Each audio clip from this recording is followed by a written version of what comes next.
dostojni Srbiji, nedostojni poverenja, banda jedna zlikovačka, godinama vuku narod za nos. Ljudi, ovo je više neizdržljivo. Verujte mi da se ja lično, to sam i napisao i vojsci, i policiji, i građanima u onom svom saopštenju, pribojavam se haosa i krvoprolića. Ja to želim da sprečim. Ovaj moj predlog je 100% u skladu sa Ustavom. Vojska i policija mora da uhapsi predsjednika Srbije, vladu i generalštab zbog izdaje naroda i države. Da je taj predlog u skladu sa Ustavom, ja lično garantujem i dokazujem, ja sam još uvijek na slobodi, da nije u skladu sa Ustavom, ja bi bio u zatvoru. 2 puta sam bio pred generalštabom, pozivao sam vojnike da uhapse svoje generale.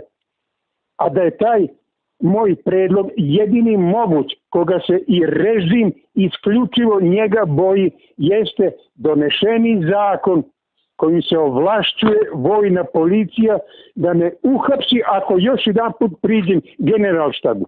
Mene kao civilno lice. Ako priđem vojnom objektu. Možete li zamisliti takav zakon? Država donosi zakon protiv jednog čovjeka da ga spreči na pravo po Ustavu da iznese svoje mišljenje pred vratima generalštaba. Ja ne prilazim vojnom objektu. Trotoar prolazi pored vrata, pored ulaza u generalštab. Ne, ovog puta ako se pojavim na rampi pred generalštabom, bit ću uhapšen od strane ne naše policije, nego vojne policije. Prema tome... Pa dobro, vojna policija je naša policija, nemojte tako i vojska je naša, mislim, narodna. Ne, to više oni ne služe narodu niti Srbiji. Vojska ima samo 2 ustavom utvrđene ustavne obaveze. Jedna je da sačuvaju ustavom utvrđen društveni poredak, druga je da očuvaju teritorijalnu celovitost države.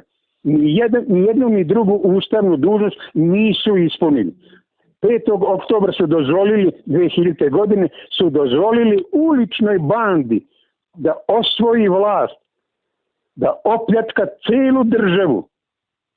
Sve banke su ispraznili, ušli su u Narodnu banku sa kalašnjikovim o ramenu i pokupili sve zlatne, devizne i dinarske rezerve. Jer iko zna koliko je izneseno iz Narodne banke. Vojska je ćutala. Vojska je ćutala. Ustav se gazi. Ne postoji. Predsjednik raspisuje izbore za celu Srbiju osim za Kosovo i Metohiju. Uvodi vanredno stanje za celu Srbiju osim za Kosovo i Metohiju. Šta to znači? On javno priznaje veleizdaju. Vojska ćuti. Dobro, ali možda mu je nestalo mastila u tom trenutku kada je trebao da napiše Srbija i Kosovo i Metohija. Možda je neki banalan razlog, nemojte odmah da budete... Možda se i sufler nakašljao. Moguće i to, eto, kad su čitali pa zaboravili tu stranu da pročitaju. Nije to, svašta je moguće. Ali ja hoću nešto drugo da vas pitam, a to je, imamo sada jedan stav koji negde ima neke logike da se što više protesta organizuje i da se na osnovu toga u jednom trenutku kada se dostigne verovatno kritičan broj tih protesta izazove vlast da reaguju u smislu da ili da ostavku ili da dozvoli neke nove izbore ili da dozvoli neku tehničku vladu sad u zavisnosti od reakcije.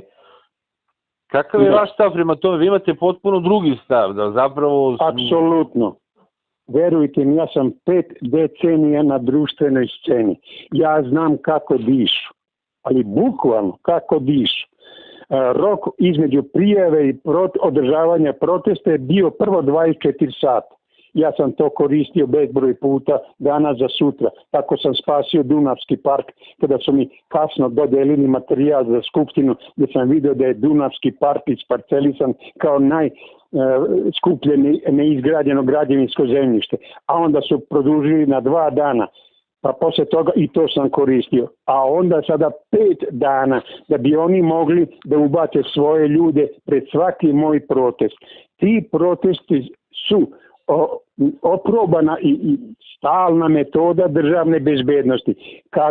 Kad god neko ko nije pod njihovom kontrolom zakaže protest kao ja sam u januaru zakazao recimo 2011. godine protest, opštenarodni bunt, tako sam ga nazvao, 5. juna na Svetski dan zaštite životne sredine. I od tada svakog 5. juna održavamo te proteste pred Skupštinom da ukažemo javnosti šta nas ugrožava.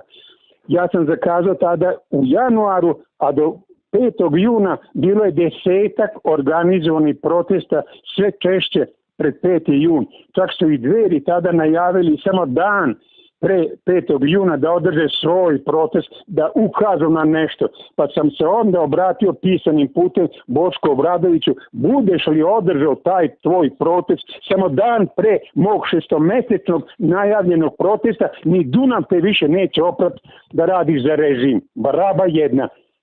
A dokazalo se za koga radi. 12. godine kad sam prijavio policiji protest, dan posle ukradenih izbora sa argumentima u ruci, policija mi zabrani održavanje protesta. Zato zbog velikog bezbednosnog rizika. Dan kasnije dozvole Dverima. Posle mjesec dana ja opet zakažem protest u Beogradu te 12. godine zbog krađe izbora. Opet meni zabrane zbog bezbednosnog rizika, Dverima dozvole. Hvala im, pokazali su celom svetu za koga Dveri rade i dan danas. Sve što je ovo radio, to je bila farsa, bacanje prašine u oči javnosti. Ti protesti ne mogu se svaki dan održavati, to je najperfidniji način iscrpljivanja energije naroda. Znate li koliko je ljudi šetalo se besciljno ulicama na onom protestu, jedan od 5 miliona? Vojni policijski sindikat okupi preko 100.000 ljudi pred vladom. Ja lično bio prisutan. I onda, kada je masa već bila, mogu da kažem taj izraz, napaljena da nešto konkretno uradi, onda organizator Novica Antić, koji sad na nekoj listi njihov predsjednik tada sindikata bio, ajdemo u šetnju do Novog Beograda. A onda im je tamo rekao, a sad pasite travu. Ovce. Toliko ljudi mogli su rešiti agoniju Srbije. Ne treba. Nego kada vas pozove pravi čovjek ili zbog nekog pravog razloga, onda svi da izađemo i nema razilaženja dok ne izvedemo vojsku i policiju da stane uz nas i da pokasimo te. Ljudi, pašće krv, da li vi to shvatate? Ja to želim da sprečim. A ovo se više ne može trpiti. Šta ako ovaj izdanje sad opet za Vidovdan? 2018 sam ga ja sprečio svojim štrajkom žeđu i glađu 6 dana najavljujući celoj javnosti šta se sprema. I narod je došao zbog mene. A onda su odložili potpisivanje. I sad ih opet zovu za Vidovdan. Za svaki verski praznik srpskog naroda oni najveću izdaju organizuju. Pogledajte unazad. Sve što nam se desilo se na tim našim svetim datumima. Vi hoćete da kažete da ono što i negde se kao priča podvlači da će biti i formalno priznavanje Kosova, znači da će nakon izbora 7 dana da će doći do priznavanja Kosova od strane vlade Republike Srbije, ako sam vas dobro razumeo. Ne moguće, nego izvesno je. Iskustvo mi govori da sve što se najavljuje da neće, bit će u tišini urađeno. 6 mjeseci se priča, neće biti poskupljenja struje, a onda preko noći u tišini samo povećaju. To se svuda u svijetu radi po toj metodi. Ali ja sad moram jednu stvar da spitam. Ako sad imamo proglašenu Narodnu Republiku Srbiju, ako će nama 20 da proglase još jednu Republiku Srbiju, a imamo i ovu sada, onu, sad više ne znam koja je Republika Srbija, koja od te 3 Republike Srbije će priznati Kosovo, koja neće? Ne znam, za ovu Narodnu Republiku Srbiju nisu rekli koje su je granice. Nisu rekli. Mogu su to da kažu, samo uže područje Srbije, bez Vojvodine, bez Kosova, bez Sandžaka. Mogu to da kažu. Ona Baraba je konstituisala srpsku naciju prošle godine u junu negde, 6. 8. juna. Posle 10.000 godina ta Baraba uz prisustvo udbaša i tog dunđera koji je ubio jednog mladića iz niskih pobuda. Oni konstituišu srpsku naciju. Pa ljudi, dosta više vređanja srpskog naroda. Milan Paroški, zatim Dušan Dunđer, taj ubica, mislim da je bio Petrovića, neću da grešim dušu. Ima slika, fotografija njihova, ali ovo dvoje najupečatljiviji. Sad ćemo morati. Trebalo bi da izgradimo spomenik koji će biti viši od Beograđanke novom ocu nacije. Moramo na kolenima da se prinosimo žrtve ocu srpske nacije.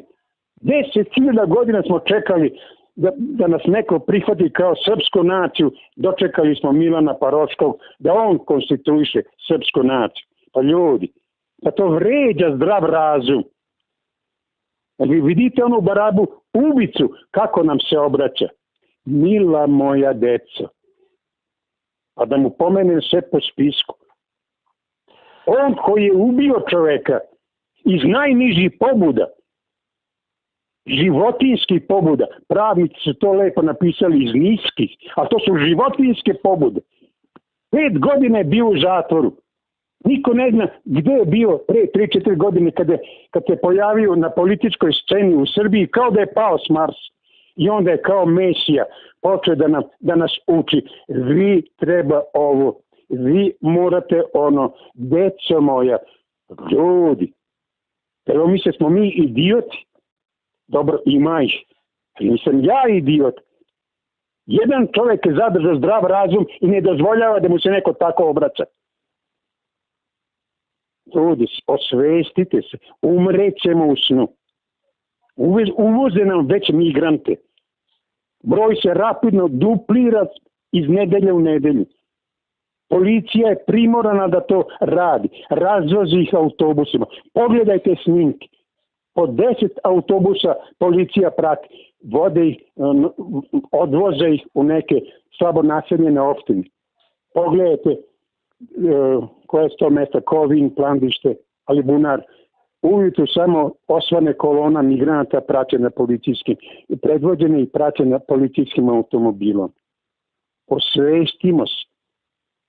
Sutra ćemo imati scene kao na zapadu. Da nas migranti, da ne kažem šta rade u sred bela dana našim ženama, sestrama, ćerkama. Ljudi, imali smo već takve slučaje u sred Beograda, u Knez Mihajlovoj. Napali su njih 2-3, majku sa 2 prisutne dece, da ju otmu telefon i novčani. I ljudi samo posmatraju. Pa to ja ne znam, ne dao Bog da budem prisutan. Da vidim tako nešto. Postoje neke priče, gospodine Nikola, da sada već uveli, koji mi smo radili neke priče o 5G, da postoji određena povezanost sa time da jednostavno, da li je u pitanju 5G ili neko drugo zračenje, sada da ne budemo baš decidni da je 5G, ali da jednostavno se dešava, da postoji ta kontrola uma, odnosno prosto da se totalna pacifizacija, jer je ljudi koji posmatraju sa strane, jako im je neobično šta se sve radi i šta nam se sve događa i da se niko prosto ne buni ili da je ta pobuda svedena na neki minimum. Prosto, da li imate vi neke saznanje u odnosu na to? Vidite, sve ovo vreme mog bavljenja na društvenoj sceni, ja nisam političar, molim vas, nemojte me smatrati političarem. Ja govorim, nemojte huliti na narod jer ne znate kojim metodama ga drže u poslušnosti. Na 101 način. Zaprašivanjem najopasnijim hemijskim otrovima iz aviona ove zločinačke organizacije pod imenom NATO. Svakodnevno možete vidjeti te tragove. Nemojte biti takvi idioti da mislite da su to normalni tragovi putničkih aviona. Nemoguće. Kad bi se putnički saobraćaj avionski sprovodio na takav način, pa iza naših glava bi se oni sudarali. Pogledajte, to su čitave mreže, šah polje iza naših glava, kružni tragovi.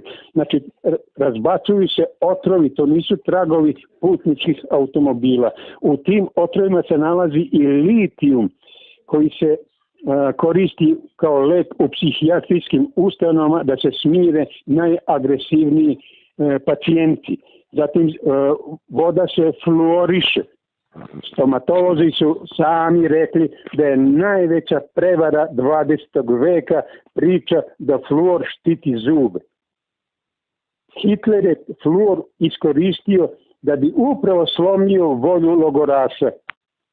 Kada je uveo fluor u vodu i hranu, zatvorenike, logoraše su sa prutićem, sa kamdžijom mogli da oteraju u gasnu kameru. On je 80% svojih stražara oslobodio dužnosti čuvara i poslao ih na istotni front. 5 puta je smanjio osoblje za čuvanje logoraša kad je uveden fluor. Mi imamo također pravilnik o fluorisanju vode. Pročitajte ga. Meni rođeni bratić nije verovao koji radi u jednoj takvoj ustanovi, kad nije tačno. Ja mu pošaljem kopiran pravilnik o fluorisanju službenog lista te godine, ne sjećam se, gdje tačno piše, ali još jedna napomena, piše ovako, u vanrednim okolnostima koncentracija fluora se udvostručuje. Znači, ako narod izađe na ulicu, oni će duplirati fluor u pijaćoj vodi. Vi znate šta rade. Truju nas da bi nas zadržali, da bi nam ubili volju, da bi nas tretirali kao ovce. A to i primjeri pokazuju. Kad vi možete voditi po 100.000 ulicama Beograda, da zvižde, da se deru, da urliču, pa molim vas, o čemu se to radi? Opkole predsjedništvu, uhvaćen predsjednik u objektu predsjedništva, da su ostali tu, da se počeo narod sve više i više okupljati, on nema krila, ili bi bio uhapšen, ili bi bio linčovan tamo. A onda se pojavi Boško Obradović, ajmo u šetnju, i oslobodi objekat, onaj umobolnik napusti objekat predsjedništva i još psuje, dobacuje nekom čovjeku koji je zaostao, nije teo kao ovca da ide za Boškom Obradovićem. Vi vidite šta sve rade sa nama. I opet ponavljam, molim vas, utuvite u glavu. Ne postoji ni jedno drugo rješenje osim da prinudimo vojsku i policiju da izvrše svoje ustavne dužnosti i da uhapse predsjednika Srbije, vladu i generalštab zbog izdaje naroda i države. Ja sam im bezbroj puta, preko 30 puta sam izlazio pred skupštinom, predsjedništvo, generalštab, a još više pisao i komandi kopnene vojske u Nišu i direktoratu policije javno preko interneta. Davo sam im uputstva, tačke dnevnog reda prinudne sednice Narodne skupštine, gdje će poslanici pod prinudom izglasati 7 tačaka i sve posljedice ove izdaje za pola sata rešiti. Za pola sata.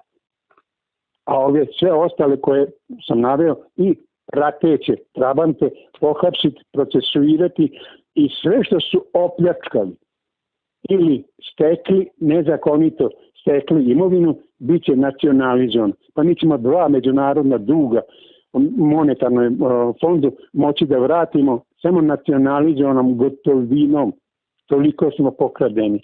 I mi verujete, nezamisliva je procena opljačkanog novca i novca koji se svakodnevno pljačka. Nezamisliva, a ne neprocenjiva. Oni trguju, razbacuju se sa milionima evra kao sa klikerima, kao da su dinari u pitanju. Niko od nas ne može ni da zamisli koliko su teški. Ali sve se to može vratiti. Ne vrati se, hapsim sve tamo porodice kao saučesnik. Do posljednjeg. Neko će ispuniti tajne račune gdje drže gotovinu. A sve ostalo također se oduzima, nacionalizuje.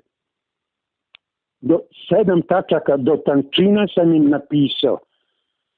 Ove ambasadore koji nam se mešaju u unutrašnje poslove, koji plaćaju strane agenture, te takozvane nevladine organizacije, u roku od 6 sati u stočnom vagonu ću da proteram. Po presedanu. Po istom presedanu kako su nas i bombardovali 99. godine. Na to imamo pravo. Sve sporazume koje ova ulična banda sklopila u prethodnom periodu poništavaju se, su nelegitimni. Pa vi znate da od 2004. godine izborni rezultati ili parlament ne funkcioniše po ustavu. Izbori su neustavni, nezakoniti. Pročitajte 2. i 3. član ustava. Kaže, suvereno se ostvaruje preko slobodno izabranih narodnih predstavnika. A u 3. članu na neposrednim načinom. Ljudi, pa ko bira poslanike? Da li narod putem ostvarivanja svoje suverenosti ili lideri interesnih grupa koje su se pretvorile u organizovan kriminal po svojoj volji stavlja na svoju listu sponzoruše kafe kuvarice, ljubavnice, kriminalce, mafijaše, izlapele budaletine, a mi nemamo čak ni uvid u njihove izborne liste. Koga su sve stavili? I onda on opet po svojoj volji uvede po nekim zaslugama. Ja samo ne znam kakve je zasluge imala ona Pavuša koja nije umela da pročita jednu rečenicu. A narod